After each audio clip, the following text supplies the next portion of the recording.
नमस्कार प्यारे बच्चों, कैसे हैं आप लोग। उम्मीद है आप लोग बढ़िया होंगे। तो जैसा कि आपको पता है कि आज की सीरीज हमारी चल रही है नीट क्लासेज के लिए। तो इस नीट क्लासेज में फिजिक्स में आपको पता है कि सबसे इंपॉर्टेंट पार्ट होता है बेसिक मैथमेटिक्स। मतलब आप एक ऐसा एक पॉइंट भी नहीं है जहां पे आप न्यूमेरिकली अगर आप बढ़ना चाहते हो और आप बेसिक मैथमेटिक्स के बिना बढ़ पाओ। तो इस चीज को दूर करने के लिए बायोलॉजी के बच्चों के अंदर खासकर ये डर होता है। हम लोग 7 या 8 दिन के आसपास में हम लोग बेसिक मैथ की क्लास चला रहे हैं, जिसमें हम लोग 4 से 5 लेक्चर ऑलरेडी हो चुके हैं। और हम आप पहुंच चुके हैं 5वें लेक्चर, जिसका नाम है कैलकुलस। जी हाँ, ये मोस्ट इंपॉर्टेंट लेक्चर है, क्योंकि इसी लेक्चर के थ्रू आप लगभग लगभग फिजिक्स के 70% पार्ट को कवर अप करते हैं मैथ की दुनिया में। ठीक है, तो कैलकुलस का इस्तेमाल ऐसा एक पॉइंट नहीं है जहां खासकर आपको ना मिले। बट ये तो क्लास 12th में आपको पढ़ना है मैथमेटिक्स में, और मैथ आपने लिया है नहीं, और वो भी 12th में पढ़ना है। तो ऐसी स्थिति में क्या होता है कि हमारे लिए आगे आकर इसे पढ़ाना बहुत जरूरी हो जाता है, ताकि आपके पास ज्यादा तो मैं नहीं कह सकता, क्योंकि अगर आप उसको बहुत डिटेल पढ़ने जाओगे तो 6 महीना लगेगा। तो समझ जाइए कि मुझे इतना पढ़ना है जितना से हमारा काम, हमारी मैथमेटिक्स और हमारा वो फिजिक्स है, इसमें हमको कहीं कोई समस्या न हो, आराम से अप्लाई कर सके। तो चलिए प्यारे बच्चों, हम लोग इस प्यारे से लेक्चर की शुरुआत करते हैं, जिसका नाम है कैलकुलस। अगर आप नए हैं इस चैनल पे तो नीचे डिस्क्रिप्शन में लिंक है, आपको सारे वहां पर वीडियोज लाइन बाय लाइन आपको मिल जाएंगे। तो चलिए स्टार्ट करते हैं। तो प्यारे बच्चों, सबसे पहला सवाल है कि इस बेसिक मैथ में आज हम लोग चर्चा करने वाले हैं कैलकुलस पर। ठीक है, कैलकुलस, जी हाँ। कैलकुलस का डेफिनेशन जानना हमारा पर्पस नहीं है कि हम कैलकुलस डेफिनेशन जाने, याद करें, रटे, नहीं।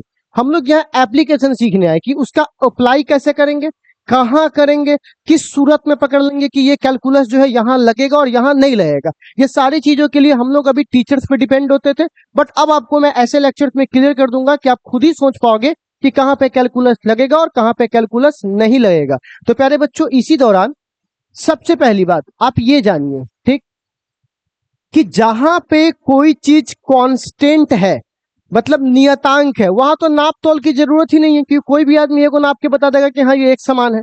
मामला कहां फंसता है, जहां पर चीजें बदल रही होती है। तो जब कोई चीज बदल रही हो, फिक्स ही नहीं है, तो उसकी कैलकुलेशन कैसे की जाएगी। उसी चीज को पता करने के लिए हमारे पास आया कैलकुलस। तो ये कहता है, मान लीजिए y बराबर 2 लिखा है और y बराबर 2x लिखा है।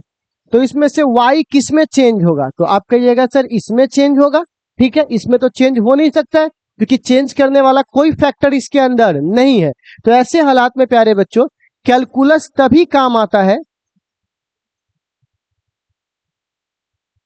जब क्या वहां पर होता है, चेंज। तो हाँ, याद रखिएगा, कैलकुलस जब ही आएगा जब वह किसको, कोई भी इक्वेशन किसको शो कर रहा होगा, चेंज को। अब सवाल आता है कि सर थोड़ा चेंज के बारे में हमको बता दीजिए। तो चलिए थोड़ा चेंज के बारे में थोड़ा आपसे डिटेल चर्चा करते हैं। चेंज किसको बोलते हैं, तो कई बच्चे पूछेंगे चेंज किसे बोलते हैं, तो बोलेंगे परिवर्तन। वो हिंदी होता है। मतलब क्या है चेंज का, तो देखिए चेंज का मतलब होता है, ये आपको पता है बट आप बोल नहीं पा रहे हो। पता कैसे है, जैसे मैं बोलता हूं मेरे गाड़ी की स्पीड 30 था और अब मेरी गाड़ी की स्पीड 50 हो गया, तो कितना चेंज आया होगा, तो 20। कैसे पता किए, 50 में से 30 को घटा के, मतलब फाइनल माइनस इनिशियल। तो जब भी चेंज आएगा तो चेंज का मतलब आप लिखिएगा फाइनल माइनस इनिशियल। दो प्रकार के चेंज को हम लोग देखेंगे। एक बड़ा चेंज जिसे यूनिट कहते हैं, यूनिट मतलब थोड़ा सा बड़ा होता है, और एक बहुत छोटा चेंज जिसको स्मॉल कहते हैं, स्मॉल चेंज। बड़ा को डेल्टा से दिखाते हैं, छोटा को डी से दिखाते हैं, लेकिन दोनों का मतलब चेंज ही होता है। ठीक है, अब कई जगह आप एक चीज देखते होइएगा प्यारे बच्चों, जब पढ़ना ही है थोड़ा डिटेल पढ़ लेते हैं यहाँ पे हल्का सा, क्योंकि आपको यहाँ जरा दिक्कत ना हो। आप सुनते होइएगा कि y बराबर एक समीकरण है x। ठीक, तो अगर हम x में थोड़ा बदलाव करेंगे, x की जगह 2 रखेंगे तो y की जगह भी 2 हो जाएगा। x की जगह 2.5 रखेंगे तो y की वैल्यू भी 2.5 हो जाएगा। तो आप बोल सकते हैं कि x में चेंज करने पर y भी बदलता है। तो यहां पे बोलेंगे delta x change in x, change in x। अगर आपने डेल्टा x चेंज किया है किस में, x में, तो y में भी चेंज आएगा। तो क्या बोलेंगे, देन डेल्टा y चेंज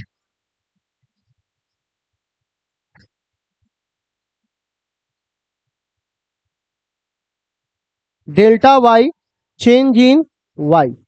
ठीक, तो अगर मैं एक चेंज करो, यूनिट चेंज करो, किसमें? एक्स में। तो ये डेल्टा एक्स कहां चला जाएगा? नीचे। क्योंकि पता है ना, इकाई चेंज करने पर डेल्टा एक्स कहां आ जाएगा? नीचे। तो बताओ तो कितना चेंज होगा?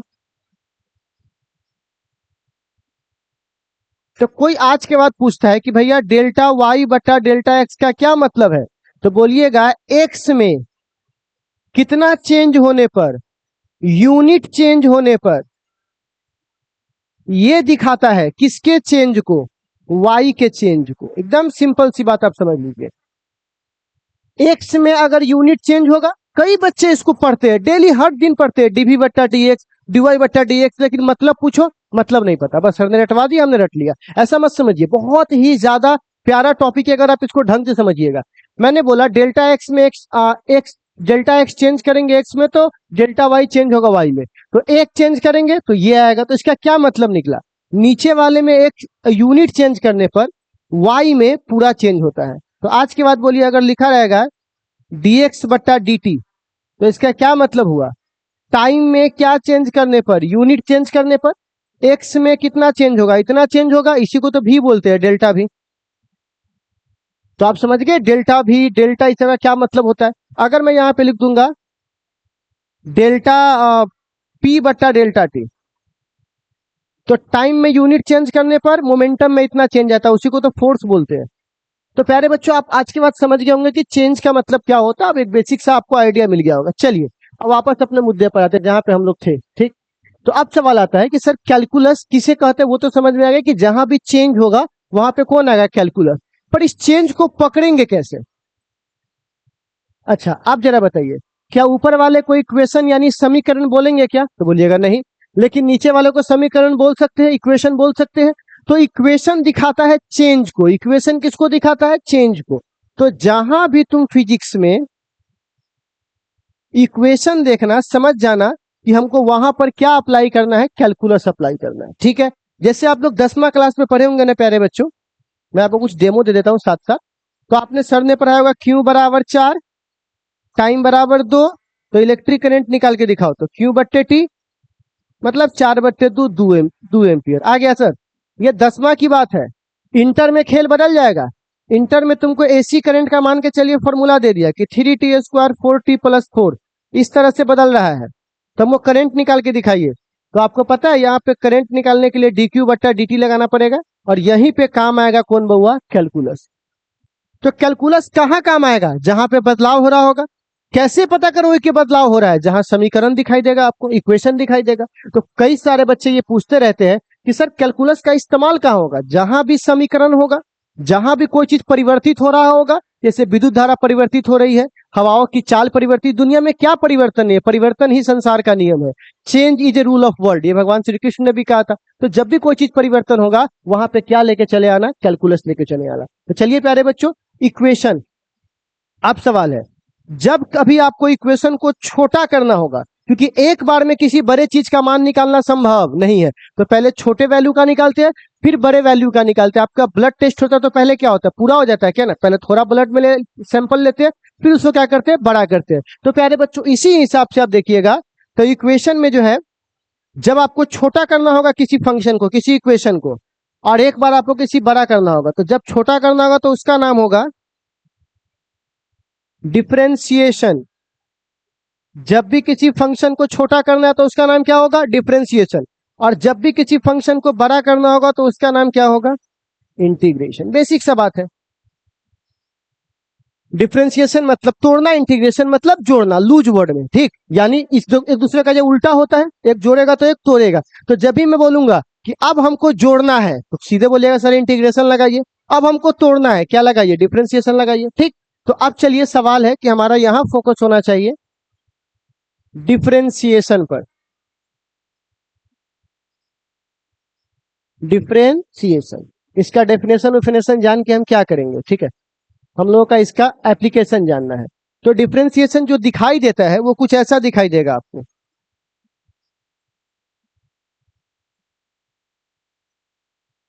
अगर y बराबर x लिखा हुआ है, ठीक है, x², तो इसका मतलब क्या हुआ? इसका मतलब हुआ कि y में बदलाव होगा। किसकी वजह से होगा? x की वजह से।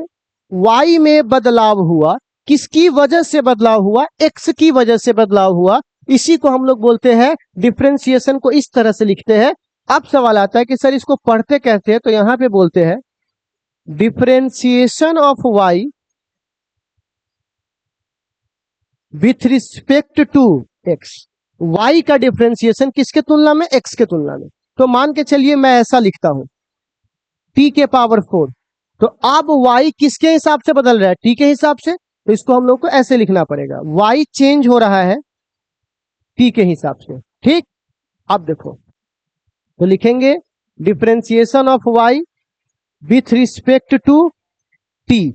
ठीक, अगला मैं समीकरण लिखता हूं y बराबर थीटा के पावर 3। तो आप तुरंत बोलिएगा डी वाई बट्टे डी थीटा, क्योंकि किसके तुलना में बात हो रहा है? थीटा के तुलना में बात हो रहा है। तो प्यारे बच्चों यहां पे आप आराम से बोल दीजिएगा y किसके तुलना में? थीटा के तुलना में। तो पहले आपने इसको रीड करना सीख लिया कि हम डिफरेंशिएशन को रीड कैसे करेंगे।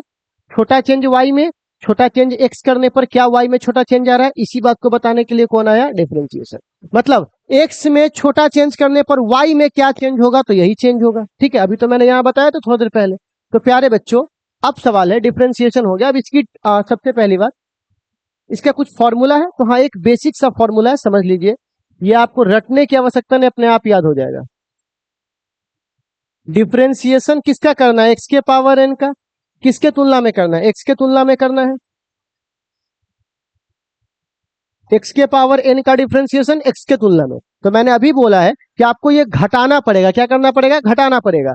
तो क्या कर, एक पावर को आगे भेज दीजिए और इसके पावर में से घटा दीजिए। चूंकि हम लोग यहाँ अगर बेसिक नहीं पढ़ रहे थे तो इसको प्रूफ भी कर देते, पर उसका क्या सेंस है? आम खाना आम खाओ, गुठलियों के दाम क्यों गिनना है, कहां से आया, क्या हुआ, बस आम खाओ, बात खत्म। अब कहिएगा इस पे कुछ याद कैसे होगा? याद नहीं करना है भाई, आप बस एक काम करो। अगर यहाँ पे लिखा हुआ है y बराबर एक्स के पावर 3, तो इसका dy बट्टे डी एक्स निकालना है। तो कैसे निकालेंगे? डी y की जगह क्या रख देंगे? एक्स के पावर 3। और किसके तुलना में डिफरेंशिएशन करना है? एक्स के तुलना में। यहाँ n की जगह क्या है? 3 है, तो n की जगह 3 बाहर, x की जगह x से है, और n में से 1, तो 3 माइनस 1। ठीक है, तो क्या लिखेंगे? 3x²।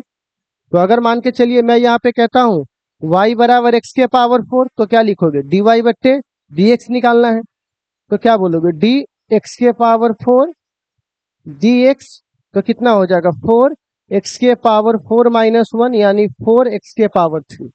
ठीक, मैं 2-3 डेमो करके दिखा देता हूं ताकि आपका माइंड पूरा फ्रेश हो जाए। x के पावर 9 डी वाई बट्टे डी एक्स।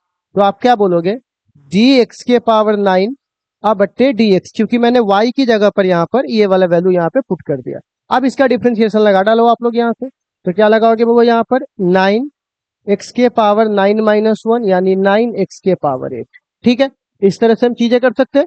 एक दो और थोड़ा सा कर लेता हूं। अगर मान लीजिए यहाँ पे दिया हुआ है x के पावर -7, तो क्या बोलोगे? तो बोलेंगे सर डी एक्स के पावर -7 बट्टा डी एक्स। -7 बाहर, x के पावर -7 माइनस 1, यानी -7x के पावर -8। और आपको अच्छे से पता है कि यहाँ पर -7 और x के पावर -8 जब नीचे आएगा तो +8 हो जाएगा। पावर अगर ऊपर से नीचे आए तो क्या हो जाता है? प्लस की जगह माइनस, माइनस की जगह प्लस। चलिए अगला मैं बात करता हूँ 1/x के पावर 5। तो इसका डायरेक्ट नहीं होगा, इसका ऐसे करना पड़ेगा। आपको इसको इस वाले फॉर्म में लाना पड़ेगा, x के पावर n के फॉर्म में। ये 1/x के पावर n है, x के पावर n नहीं है। तो ऊपर जाएगा तो ये बन जाएगा x के पावर -5 बन जाएगा। अब प्यारे बच्चों इसको तो आराम से हम लोग कर सकते हैं। -5 बार x के पावर -5 माइनस 1। ठीक, तो यहाँ पर ये कितना हो जाएगा? -5 अब बट्टे ये नीचे आएगा तो x के पावर 6। ठीक, चलिए अगर मैं यहाँ पे लिखता हूं x के पावर 3/2, तो बताइए कितना होगा? तो x के पावर 3/2, बताइए कितना होगा? 3/2 बाहर, 3/2 माइनस 1, तो 3/2 x के पावर 3 माइनस 2 बट्टे 2। तो ये कितना हो जाएगा प्यारे बच्चों? 3/2 x के पावर 1/2। ठीक है, अब देखिए अगर यहाँ पे दिया हुआ है √x, तो कैसे करेंगे? रूट का मतलब होता है एक्स के पावर हाफ। रूट का मतलब क्या होता है? एक्स के पावर हाफ। तो बोलिए तो ये कितना हो जाएगा? एक्स के पावर हाफ बट्टे डी एक्स। तो 1/2 बाहर हो जाएगा। एक्स के पावर 1/2 -1, 1/2 घटाइएगा तो -1/2 आएगा। माइनस का मतलब नीचे, तो 1/2 और एक्स के पावर +1/2। तो सुन लीजिए 1/2 और एक्स के पावर हाफ, तो इसको रूट एक्स लिख सकते हैं। आ गया हमारा आंसर। तो इसी तरह से हम लोग क्या करेंगे, एक बेसिक सा डिफरेंशिएशन आराम से हम लोग कर सकते हैं। ठीक, अब मान के चलो कि इसमें कुछ कांस्टेंट आ गया। कांस्टेंट का मतलब कुछ नंबर आ गया, जैसे 5 4 3 2 1। तो मैंने आपको शुरुआत में ही बोला था कि कैलकुलस में चेंज अगर जो चीज नहीं हो रहा उसका कोई स्थान नहीं है। लेकिन मान के चलिए ये आ गया, तो कैलकुलस से उसको बाहर फेंक दीजिए। कैसे बाहर फेंक दीजिए? मान लीजिए आया हुआ है डी 4x के पावर 3। अब देखिए एक्स के पावर 3 तो खुद को चेंज कर सकता है, लेकिन क्या 4 खुद को चेंज करेगा? तो कहिएगा बिल्कुल नहीं करेगा। तो 4 को कहां निकाल देंगे? बाहर।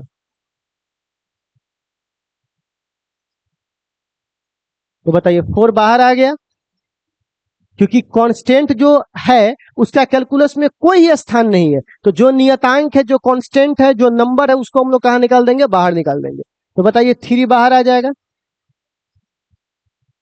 3 -1 इसका तो हम लोग जानते ही है ना, एक्स के पावर 3 का भी तो वहां बताया आपको। तो आप बताइए 4 तिहाई कितना हो जाएगा? 12 एक्स के पावर 2। सिंपल है। तो चलिए एक और करके देखता हूं। चलिए ये हमारे पास आ गया। तो चलिए क्या करूंगा, 6 बाहर। ठीक है, अब क्या करूंगा, 6 बाहर, एक्स के पावर 4। तो 4 इंटू एक्स के पावर 4 -1। तो बताइए 6 चौका कितना हो जाएगा? 24। एक्स के पावर कितना हो जाएगा प्यारे बच्चों? 3। ठीक है, अब यहां पर मैं थोड़ा ऐसा करता हूं, थोड़ा सा ट्विस्ट कर रहा हूं। 4/x⁶ बट्टा dx। तो ऐसे हालात में आप 4 को बाहर निकाल दोगे, क्योंकि यहां पर ये नंबर है। तो आप डिफ्रेंसिएशन किसका करोगे? 1/x⁶ बट्टे dx का। तो प्यारे बच्चों क्या मैं इसको लिख सकता हूं? 4 x⁶ को क्या लिख सकता हूं? x⁻⁻6 बट्टे dx। ठीक है, अब देखो क्योंकि हमको पता है ना कि हम 1/6 का नहीं कर सकते हैं, तो बताइए ऐसे हालात में क्या करेंगे? 4 और लिख सकते हैं -6 इंटू x⁻⁻6 -1। ठीक, इन वाले फॉर्मूला पर। तो 6 चौका कितना हो जाएगा? 24 और x⁻⁻7। और अच्छे से लिखना है तो 24 और नीचे आएगा तो हो जाएगा +7। सिंपल। अगला एक और तरह का देख लेता हूं, ताकि सारे तरह की जो न्यूमेरिकल्स में पॉसिबिलिटी है, क्योंकि देखो नीट में हमें फास्ट न्यूमेरिकल करना पड़ता है, इसीलिए हमें नंबर ऑफ क्वेश्चन जितना अधिक प्रैक्टिस किए रहेंगे ना, उतना ही ज्यादा हमें वो कम कैलकुलेट करना पड़ेगा। ठीक है, हैबिचुअल हो जाना है। तो मान के चलिए यहां पर है x⁻5 बट्टे 4 dx। इसमें से क्या बाहर निकलेगा? 1/4 बाहर निकलेगा, और ये क्या हो जाएगा? x⁻5 बट्टे क्या हो जाएगा? dx हो जाएगा। अब बताइए प्यारे बच्चों 1/4 ये हो जाएगा 5 इंटू x⁻5 -1। तो ये हो जाएगा 5/4 x⁻4। सिंपल। अब चलिए आगे बढ़ता हूं जी। अब मान के चलिए मैं ये कहता हूं 3 इंटू x⁻2/3। क्या करना है? डिफ्रेंशिएशन बहुत बेसिक है। 3 को बाहर भेज दीजिए, अंदर बच जाएगा x⁻2/3 इंटू dx। तो प्यारे बच्चों 3 और यहां पे क्या हो जाएगा? 2/3 बाहर और x⁻2/3 -1। तो हमारे पास 3 से 3 कट जाएगा, तो 2x⁻3 जाएगा। तो 2 -3/3 तो कितना हो जाएगा? 2x⁻−1/3। आ गया हमारा आंसर। तो इस तरह से हम लोग क्या करेंगे, अगर कांस्टेंट वाले आएंगे तो हम लोग बना लेंगे। पर मान के चलो अगर कोई कांस्टेंट अकेले ही आ जाए, उस समय हम क्या करेंगे? बहुत सिंपल है यार उसका भी। देखो अगर मान के चलिए डिफरेंशिएशन अकेले 4 आ गया, किसी के साथ आया होता तो उसको बाहर भेज दिए होते। पता है इसका मतलब क्या हुआ? कि y बराबर 4 है, तो x में परिवर्तन करने पर ये कितना परिवर्तन होगा? y बराबर 4। तो भैया जब इसमें x हैवे नहीं करे तो परिवर्तन होगा क्या? नहीं होगा, हमेशा 4 के 4 ही रहेगा। तो कोई पूछेगा कि D4 का मतलब क्या होता है, बोलिएगा जीरो परिवर्तन। डिफरेंशिएशन किसको दिखाता है, परिवर्तन को दिखाता है। और जब तुम y बराबर 4 कर दिए, कहीं x है नहीं तो x मैं रखूं कहां, तो बोलिए कितना बार ये चेंज हुआ, तो 0 बार चेंज हुआ। ये तो लॉजिकल हुआ। चलिए मैथमेटिकल समझते हैं। क्या मैं लिख सकता हूं 4 को 4 गुने 1 लिख सकता हूं? अच्छा, क्या मैं लिख सकता हूं x के पावर 0? कहिएगा क्यों लिखे, क्योंकि x के पावर 0 का मतलब 1 ही होता है। तो फिर क्यों लिखे हैं, ताकि कुछ इस तरह से दिखाई दे और हम इसका डिफरेंशिएशन कर सके। क्यों? आप देखते होंगे शादी कार्ड पे कई बार आदमी मर जाता है फिर भी लिखा था स्वर्गीय फल्ला कुमार। क्यों? क्योंकि ताकि पता चले कि वो आदमी भी था, इससे हम ये कर सकते हैं, रिलेट करवा सकते हैं। बस ये रिलेट करवाने के लिए, है तो ये भी नहीं, है तो वो भी नहीं। ठीक है, आप बताओ 4 बाहर, अंदर क्या बच जाएगा, x के पावर 0। ठीक, आप बताओ 4 x के पावर 0 को लिख सकते हैं 0 इंटू एक्स के पावर 0 माइनस 1। आप किसी संख्या को 0 से मल्टीप्लाई कर तो क्या आएगा, 0। तो आज के बाद कोई पूछेगा बताओ बुआ D4 बट्टे dx का सीधे क्या होता है, तो बोलना 0। ठीक, बताओ D9 बट्टे dx का 0, D6 बट्टे dx का सीधे 0। नंबर देखना, सीधे क्या कर देना 0। तो अब हम लोगों ने जो ये कॉन्सेप्ट पढ़ा है, इसी कॉन्सेप्ट को अब हम लोग तीनों को असेंबल करके और समीकरण के रूप में जानते हैं, इक्वेशन के रूप में जानते हैं। क्योंकि ये अलग अलग तो सिखाने के लिए था, जो रियल आपकी मुलाकात होगी ना सवाल से, वो कुछ ऐसे होगी।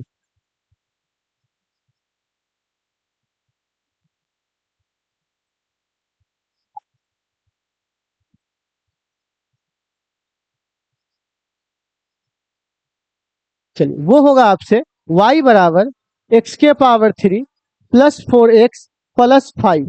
ठीक है, इस तरह से मुलाकात होगा और आपको बोलेगा dy बट्टे dx का मान निकालिए। तो आप एक बात बताइए, dy की जगह ये सारा मान रख दीजिए। ठीक है, और बट्टे क्या हो जाएगा dx। अब इसको तोड़िए तो अलग अलग तोड़ सकता हूं ब्रैकेट तोड़कर। तो एक बार एक्स क्यू के साथ ये पूरा बात चिपका दिया। अब किसके साथ, इसके, लेकिन प्लस है तो प्लस डी बट्टे डी एक्स, लेकिन कौन खड़ा है 4x प्लस, फिर इसके साथ। अब बताइए x के पावर 3, तो 3 इंटू एक्स के पावर 3 माइनस 1। इसका 4 कांस्टेंट है तो बाहर आ जाएगा, और इसका तो सीधे 0 हो जाएगा, 5 है तो, नंबर है तो 3x स्क्वायर, और इसका कितना होगा 4, पावर 1 है तो 1 इंटू एक्स के power 1 minus 1, 3x square plus 4x के पावर 0। तो क्या मैं इसको डायरेक्ट लिख सकता हूं क्या मैं डायरेक्ट लिख सकता हूं क्या, 3x स्क्वायर प्लस 4, क्योंकि x के पावर 0 का मतलब 1 होता है। आ गया हमारा आंसर। तो क्या ऐसे रहेंगे तो आप बना लीजिएगा। तो एक आप प्रैक्टिस करके दिखाइए, तो ये वाला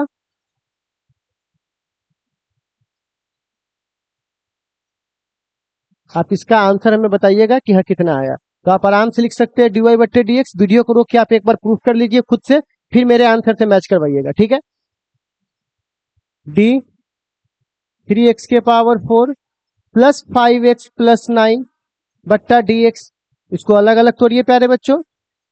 तो 3x के पावर 4 बट्टे dx प्लस डी 5x बट्टे dx प्लस डी 9 बट्टे dx। अब बताइए प्यारे बच्चों, 3 बाहर आ जाएगा, आ जाएगा ना 3 बाहर, क्योंकि कांस्टेंट है। पहले तो इसको अलग अलग कर दिए। अब 5 बाहर आ जाएगा प्यारे बच्चों, और ये हो जाएगा dx बट्टे dx, इसका तो सीधे 0 हो जाएगा। 3 4x के पावर 4 माइनस 1 प्लस 5, 1 है ना, 1 माइनस 1, 12x के पावर 3 और 5x के पावर 0। तो लिख सकता है 12x के पावर 3 प्लस 5, क्योंकि x के पावर 0 का मान 1 होता है। ठीक है, तो चलिए अगर इतना समझ आपको आ गया है तो कुछ इक्वेशंस को सॉल्व करके दिखाइए। ठीक है, सॉल्व dy बट्टे dx। पहला y बराबर 9x square plus 6x plus 2। दूसरा y बराबर x के पावर 3 बट्टे 4 प्लस 5x प्लस 9। तीसरा y बराबर 5 x के पावर 6 3x+4 और चौथा y बराबर 1/√x +√x +9। ठीक है, इसको सॉल्व करके अपने घर पे एक बार चेक कर लीजिए। तो आज डिफरेंशिएशन का हम लोगों ने एक बेसिक क्लास देखा। कल हम लोग क्या देखेंगे, त्रिगोनोमेट्रिक फंक्शन के साथ multi product rule, division rule, और उसके बाद हम लोग देखेंगे मैक्सिमा मिनिमा। ठीक है, जिसपे क्वेश्चंस रहते हैं। तो चलिए आज ये क्लास कर लीजिए, फिर अगली क्लास में हम लोग मिलते हैं। और इसका डीपीपी तब देंगे जब एक बार मैं पूरा बता चुका हूँ, इसीलिए डीपीपी अभी दूंगा तो आप कंफ्यूज हो जाओगे। तो इसका डीपीपी कल आएगा। ठीक है, तो आज के लिए बस इतना ही। अगली मुलाकात होगी अगली क्लास में, तब तक के लिए आप लोग प्रैक्टिस कीजिए। बाय बाय, टेक केयर सभी को।